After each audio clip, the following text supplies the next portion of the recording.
کیا ان میں سے کسی کو آپ جانتے ہیں؟ یہ وہ نامعلوم لوگ ہیں جنہیں کوئی نہیں جانتا سوائے ان کے جو انہیں بناتے ہیں، پالتے ہیں، چلاتے ہیں اور بچاتے ہیں۔ ان کو بنانے، چلانے اور بچانے والے معلوم، جانے پہچانے مشہور پاکستانی ہیں، اور پھر ان کی پشت پناہی کرنے والی بیرونی طاقتیں ہیں جو ان کی اصل مالک ہیں۔ یہ ایک کے پیچھے ایک چھپی ہوئی دوسری پرت ہے۔ یہ وہ لوگ ہیں جن کے دلوں میں ایمان کا چراغ بجھ چکا ہے اور اب ان کی لو مغرب سے لگ گئی ہے۔ یہ پاکستان میں اسلام اور پاکستان کے خلاف نوجوانوں میں ایک خطرناک زہر انڈیلتے ہیں۔ نہ صرف یہ بلکہ یہ خدا، اسلام، پیغمبر اسلام اور تمام مقدسات کی شدید توہین اور گستاخیاں کرتے ہیں۔ اس پورے ٹولے کے عزائم کیا ہیں؟ ذرا سنیے۔ مجھے وہ بندہ اپنے منہ سے کہتا تھا کہ ہم لوگ پاکستان کو بدل دیں گے، ہم پاکستان سے مولویوں کو اٹھا کے پھینک دیں گے، ہم پاکستان میں مطلب وہ جو مغرب کی آزادیاں ہیں جو ان کی خواہش ہے کہ ان کو مل جائے اور اللہ اور اللہ کے رسول منع کرتا ہے، ہم ان کو پاکستان میں نافذ کریں گے۔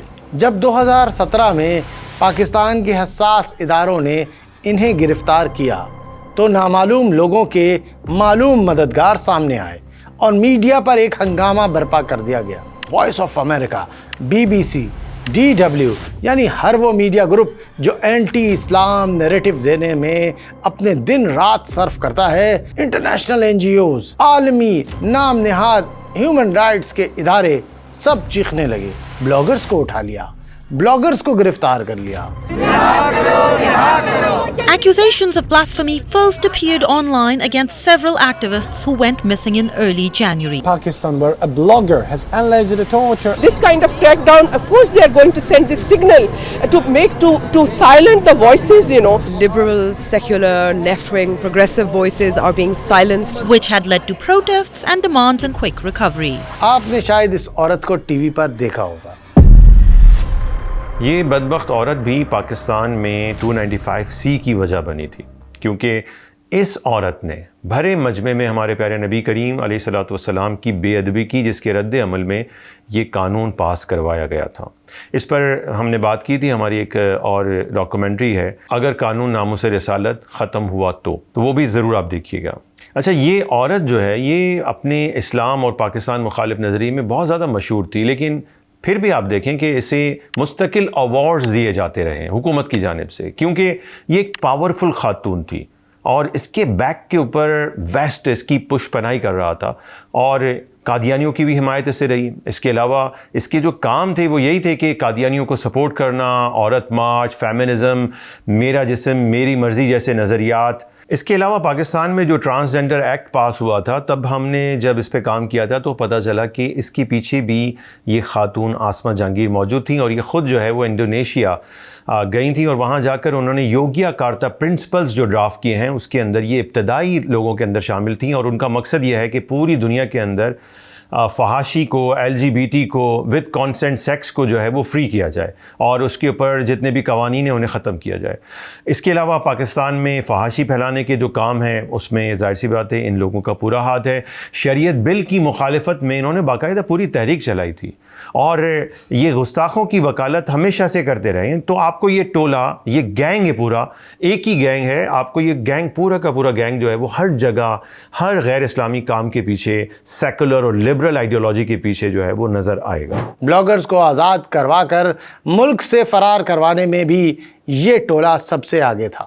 آسما جہانگیر تو باقاعدہ پرائم منسٹر نواز شریف کے گھر جا کر بیٹھ گئی اور کلثوم نواز سے کہا کہ نواز شریف کو بتا دے کہ جب تک یہ بلاگرز چھوڑے نہیں جاتے تب تک وہ کمرے سے باہر نہیں نکلے گی۔ حامد میر صاحب نے اپنے ایک پروگرام میں اس بات سے پردہ اٹھایا، ذرا سنیے۔ جب نواز شریف صاحب حکومت میں ہی تھے، کچھ بلاگرز کو گرفتار کر لیا گیا تھا، تو فاروق طارق صاحب نے یہ لکھا ہے کہ آسما جہانگیر جو ہے انہوں نے بیگم کلثوم نواز کے ذریعے ان 6 بلاگرز کو ریلیز کروایا، اور جب تک وہ رہا نہیں ہوئے تو آسما جہانگیر نے اور بیگم کلثوم نواز شریف صاحبہ نے نواز شریف صاحب پر جو دباؤ تھا وہ کم نہیں کیا. پاکستان پر پھر عالمی دباؤ ڈالا گیا, ہماری ریاست نے گھٹنے ٹیک دیے اور صرف 24 دنوں میں ان میں سے ایک کے علاوہ جس کو پہلے ہی سزا ہو چکی تھی باقی سب کو انہوں نے آزاد کر دیا, بلکہ وہ بیرون ملک فرار بھی کروا دیا گیا جہاں ان کا باقاعدہ ریڈ کارپیٹ ریسیپشن ہوا, اور اب یہ سب وہاں بیٹھ کر سوشل میڈیا کے ذریعے اپنا پورا ایک نیٹ ورک جو ہے وہ چلا رہے ہوتے ہیں. بریکنگ نیوز یہ ہے کہ اسلام آباد سے لاپتہ پروفیسر سلمان حیدر گھر پہنچ گئے ہیں. سماجی رہنما سلمان حیدر کی رہائی کے بعد عاصم سعید بھی رہا ہو گئے. یہ پورا نیٹ ورک کیسے چلتا ہے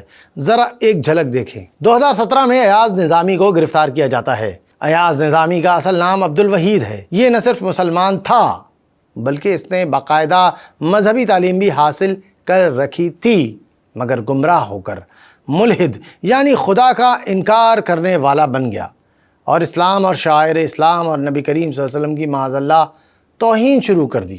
یہ ایاز نظامی وائس پریزیڈنٹ بنا ایک تنظیم کا جو لادینیت, الہاد اور تشکیک کی تبلیغ کے ساتھ ساتھ سوشل میڈیا پر بلاسفیمی پھیلا رہی تھی. اس کا نام تھا atheist and agnostic alliance of Pakistan. Ayaz Nizami کی گرفتاری پر عالمی میڈیا اور این جی اوز کا تماشا ایک بار پھر شروع ہو جاتا ہے جیسے کوئی آٹومیٹک مشین ہو. پاکستان پر عالمی دباؤ ڈالا جاتا ہے کہ ایاز نظامی جیسے گستاخ کو ہیومن رائٹس کی بنیاد پر آزاد کیا جائے اور اس کی گستاخیوں کو فریڈم آف اسپیچ کے نام پر قبول کیا جائے.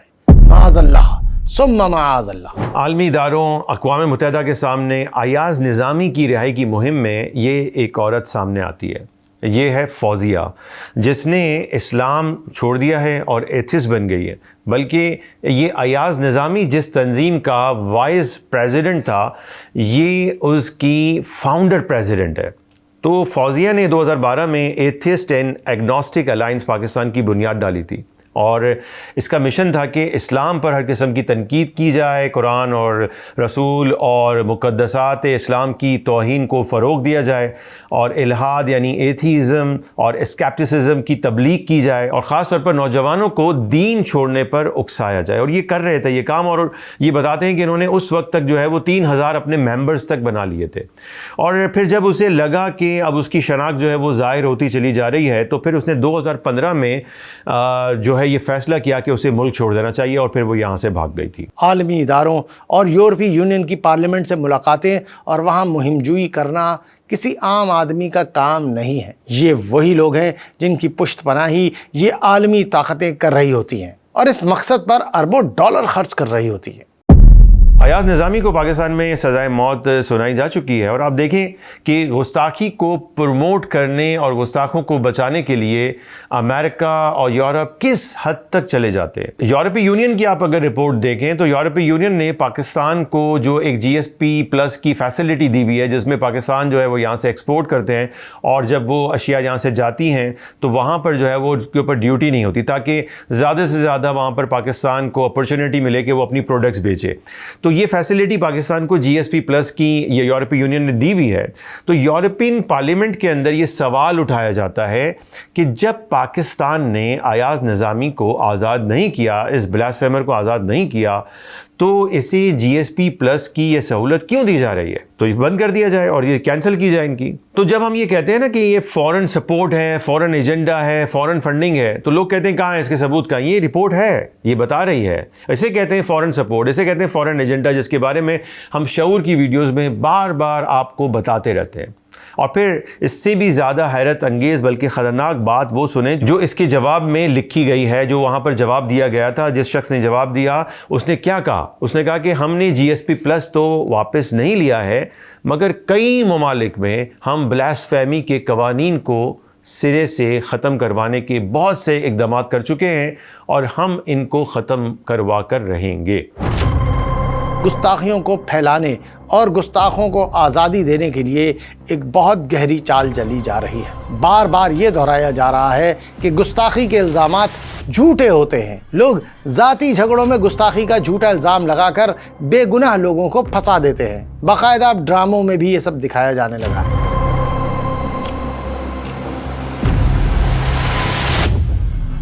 خبروں, ٹاک شوز, تجزیوں, کالموں اور ڈاکومنٹریز میں